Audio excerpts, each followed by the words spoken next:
everyone, welcome back for another carnivore update here with the Carnivore Chronicles. I am almost at 3 months of carnivore and I am still just loving it. I've done a couple of other videos, some Coffee with Mare segments where I've talked about what self-isolation has been like, and I did mention in those videos that carnivore has for sure simplified my life. So this is still true and every day, and in particular because I have other people who are going out and doing my grocery shopping for me, that it is just so simple to make lists and not have to send people to 5 or 6 different stores to get everything that I need. So let me just kind of explain. Before I started carnivore, and for a number of years, I've been predominantly gluten-free. I've gone, some times where, it wasn't like I was beating myself up and saying that I fell off the wagon. It was, you know what, I just want to eat. I just want to eat like everyone else for a while.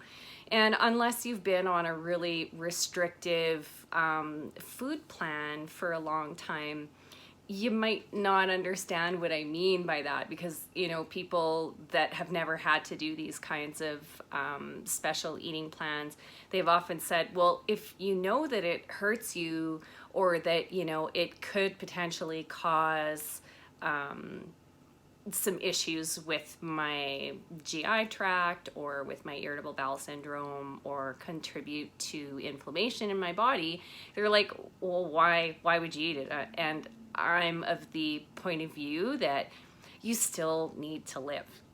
And food for me has always been, it's a source of conversation, and it's very social, and that I enjoy it because I love to cook and I love to bake.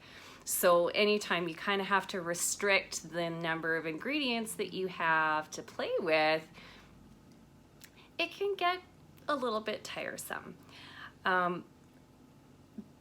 With carnivore, I don't feel that way. I don't feel that way. And I don't know why it is, but I think it's just because it's so simple.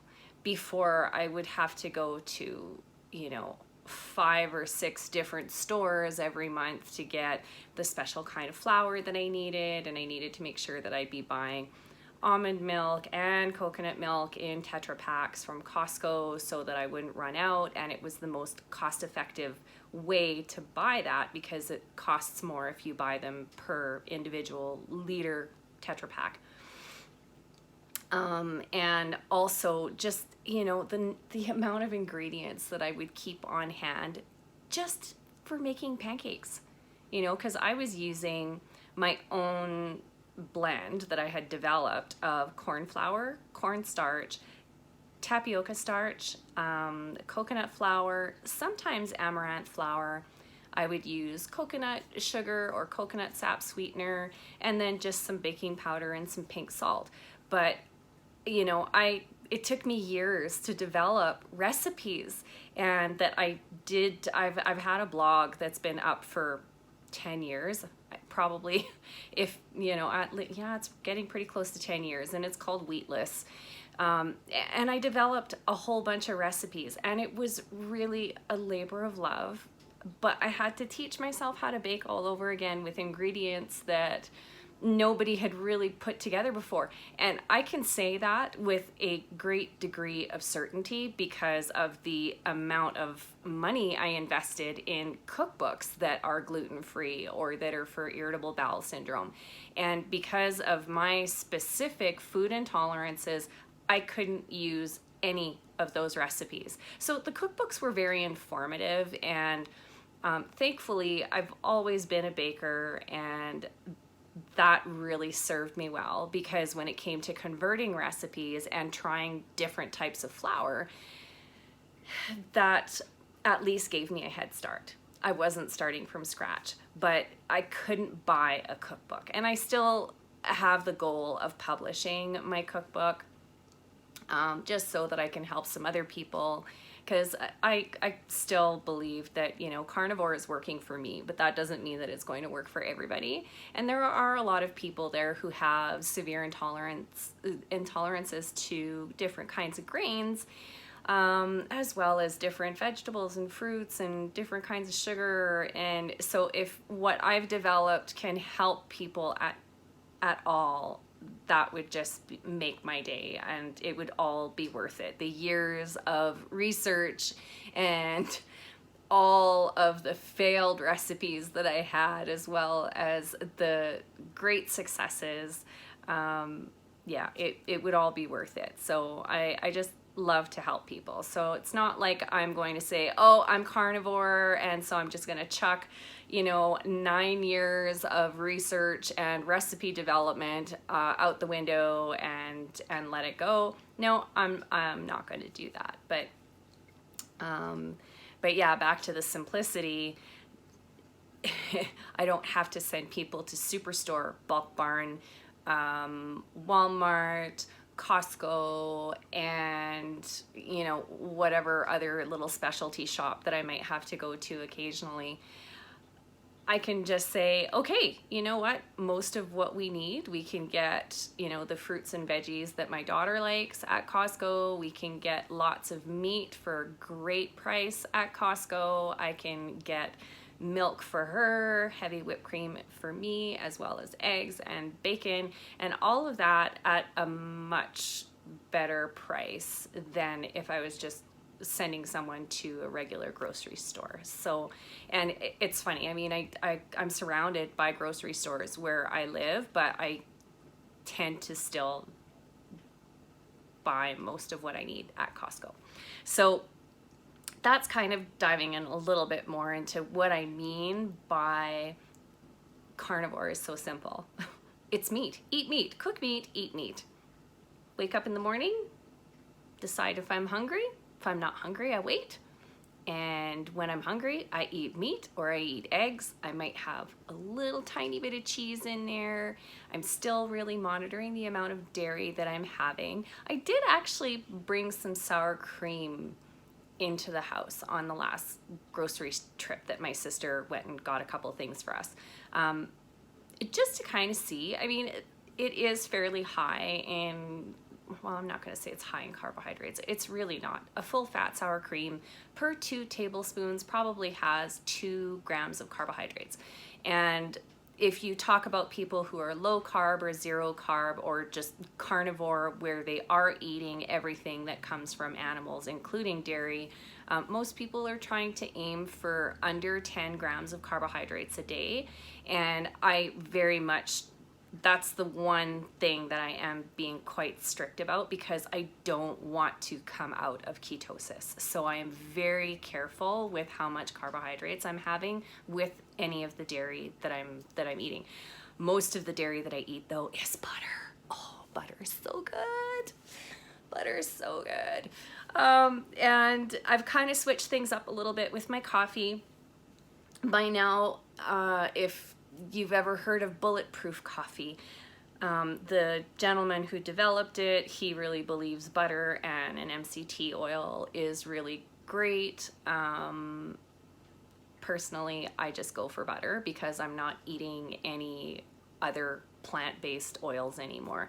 Coconut oil used to be my go-to, and I would put coconut oil in my tea lattes, or if I was making myself a coffee latte with almond milk at the time, I was using coconut oil.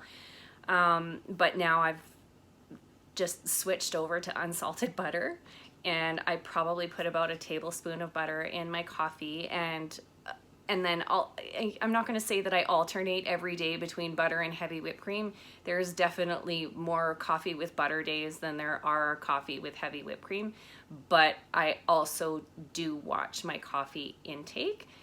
It is one of the foods that I'm intolerant to. Since going carnivore, though, I'm kind of finding that there's some things I couldn't eat before that aren't bothering me nearly as much. So I still don't want to go, you know, totally overboard, but being at home and confined at home, and also having my daughter here which requires me to be conscious during the day for the most part.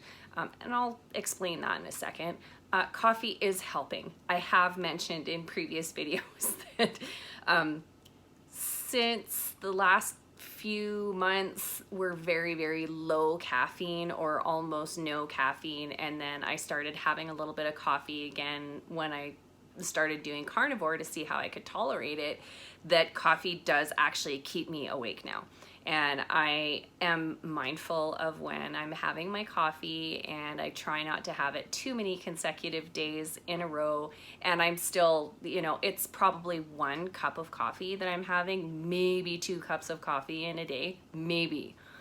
And then the rest of the day, it's just hot water, because that's what I enjoy drinking. I find that I stay really well hydrated and that I want to drink lots of hot water, so it's easy to get my water intake for the day. But what I meant a second ago about staying conscious is that when I'm in 100% self-care, my daughter is with her dad, I follow my body's natural willingness to sleep or be conscious. And when I'm going through a really heavy rest period, like I have in the last couple of weeks, I'll sometimes sleep all day long. I'll wake up in the morning, you know, I might get up, I might not, I might just stay in bed, depending on whether or not I'm feeling like I need to stay horizontal. But I will sleep when I feel like I need to sleep. And when my daughter's home, especially considering she's got schoolwork that needs to get done, and, you know, she needs to eat, and I mean, she's 11. She can make herself breakfast most of the time, but I still like to be a part of that. I'm trying to treasure the time that I have with her. I don't see this as a burden. This is kind of a treat that I get to spend so much time with my kid. It's awesome. You know, and I know that there's probably a lot of people going like, oh my God, what is she on and where can I get some? Because a lot of people I know are going stir crazy with their kids at home. But I'm just so thankful that I get to spend this time with her, because normally I get her week on, week off, and I don't see her all day long because she's at school. She comes home, she's tired, we've got stuff to do. So there's not a lot of conversations and, you know, just getting to do fun stuff and just hang out. And now I'm getting that. And also because I spend so little time on my own food prep that I can concentrate on what she's eating a lot more. And, you know, and she's very conscious and asks me, you know, Mommy, I need a snack. You know, what should I have for a snack?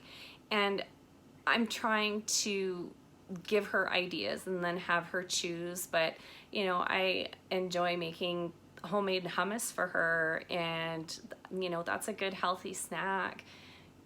Popcorn is always a really good snack for her. I mean, you know, I'm enjoying doing those little things for her that normally you don't always have like all day to kind of think, okay, well, we're not really going anywhere. We don't really have that much that we're doing other than her schoolwork, and I'm still kind of resting. So not having to think about like, oh my God, I have to plan ahead so much for, you know, are we going to make 2 meals? Does she want something different than what I want today? And because I'm just eating meat, she's all over it. She just loves it. So, and, you know, today we had pulled pork. I just made a nice big batch of pulled pork in the Instant Pot. Oh, so good. Have lots of broth for that.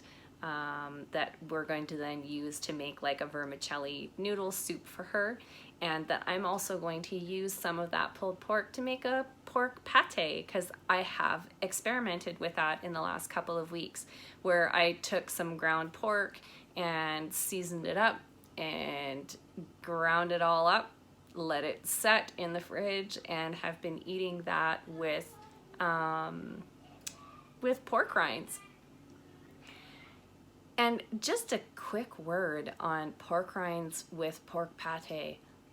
so good. I was having some issues with my guts and my bowels last week, and eating something that is already kind of mechanically broken down like a pate was really, really easy on my stomach. Sure, it takes a little bit of preparation, but it was fairly easy to do. And I found that my stomach wasn't upset. So I'm kind of keeping that little trick in my back pocket, because then, you know, it's not like I'm trying to digest steak necessarily. I did also want to mention that the last couple of weeks were fairly low energy for me. I was having some issues with my back. I was having some issues with my guts, just not feeling that great. And that's okay. I see this as normal. I'm only 3 months into carnivore. So compared to people who've been doing this for 10 years, this is really new for me still. And my body is still adjusting.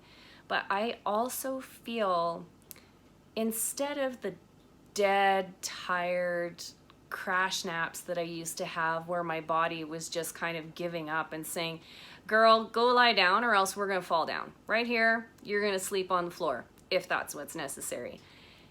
It's a different kind of tired, and it feels more like the tired of, I guess, healing. I don't know if that's going to make any sense to you, but I really feel like my body's been going through this deep level of healing in the last couple of weeks. So I allowed myself to rest. I needed the rest. And I also took a break from technology for the most part. I didn't really sit on my computer a whole lot. I tried not to sit there and play games on my phone all day. Yes, I was watching TV, but that's more like, you know, the soundtrack of my life, just having the TV going in the background for a little bit of noise when I'm by myself.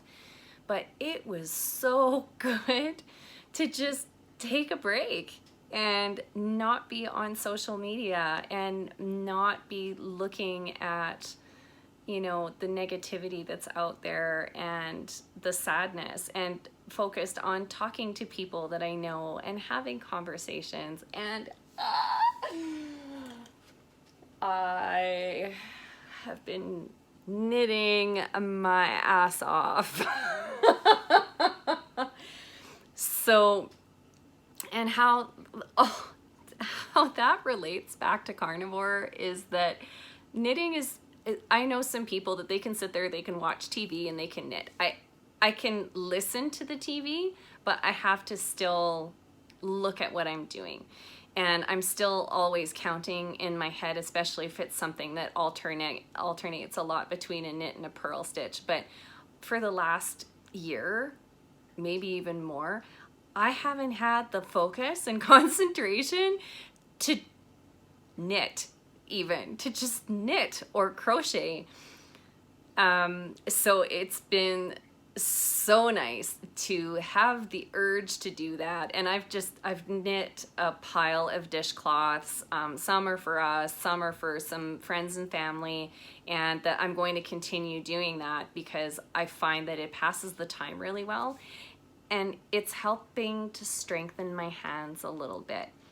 What I found for those couple of weeks where I was starting to do a lot more things on the computer around the online store that I'm building, and just even, you know, editing YouTube videos and all of that, I was spending a lot more time on my computer, and my hands were getting really sore. And of course, that's nothing new. I have psoriatic arthritis, which primarily usually affects the small joints of the hands and feet. So, you know, I do have quite regular aches and pains that have to do with that, and I'm on medication for that.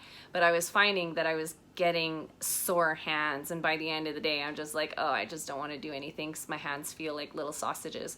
So I am being mindful of how much knitting I'm doing, because yes, my hands do get achy by the end of the day, but it's also my neck and my back. So I can only do so much of that. But my focus is there. I learned a new knitting pattern that I'm like so happy about. and I have been doing some crochet, and that's something that, you know, I feel like at least some of my little homebody activities that I'm starting to be able to do again, I'm still not feeling up to working out. And I'm kind of glad that I don't need to leave the house right now, because those last 2 weeks were pretty rough. And so even just trips downstairs to go pick things up because of my building, and I have a very, very, very, very long hallway. It's a decent walk. Like, it's almost an entire city block for me just to get to my elevator from where my condo is. So yeah, not leaving the house has been just fine by me, because I haven't had the energy to go out and do some walking. It is getting beautiful outside though, so I'm going to be able to start spending some more time on my balcony, which I'm really happy about. But yeah, so overall, that's kind of the last couple of weeks in a nutshell. All positive stuff. I mean, yeah, sure, hit a bump in the road, had a couple of rough weeks, felt like, you know, my concentration was waning and that I really couldn't sit and stare at my computer screen for, you know, any length of time, which is why I just was, hey, you know, I need a break. So I did. I took a break. And that's something that I just want to leave you with, is that now that everybody's home so much, and I see a lot of memes on the internet where people are saying, you are not a self-improvement project, so don't try and, you know, jump on some temporary self-improvement kick because you're suddenly at home. You're still living your life. And sure, if you are on that self-improvement journey, kudos to you. It's a lifelong journey, but be easy on yourself. This is really challenging, and think of it this way. It's like if somebody decided that they were going to go on a diet, quit smoking, quit drinking, quit caffeine, quit watching TV, quit using their devices, and that they are stuck at home during a really challenging time. That's a recipe for disaster. You have to prepare your mindset if you're going to undertake a change so that you can be committed to it. And one of the things that I have talked about with a lot of my friends in the last couple of weeks is mindset. We've talked so much about mindset and just trying to help people get over their hurdles and talking about what's actually happening. What is it about that is bothering you? And what's a good strategy for moving forward? So don't try and eat the whole elephant in one sitting. As they say, how do you eat an elephant? Small bites, you know, little tiny bites, one bite at a time. You can't just do it all in a day. So be kind and gentle with yourself, people. Eat good food, get lots of rest, try to sleep and get good quality sleep. Turn those devices off half an hour before you go to bed at least, and think happy thoughts before you close your eyes at night or when you are closing your eyes. I'm going to talk on another video, probably the next Coffee with Mare. I'm going to talk a little bit about some strategies. We're going to dive into some mindset, and we're going to also talk about meditation and different kinds of music that you can listen to. So stay tuned for that. If you have enjoyed this video, and thank you so much for watching, I just love each and every one of you. But just give us a big thumbs up, give us a like, and don't forget to hit that subscribe button as well as the notification bell so you know exactly when the next videos are going to be landing here on YouTube. So for today, people, this is SickMom, checking out.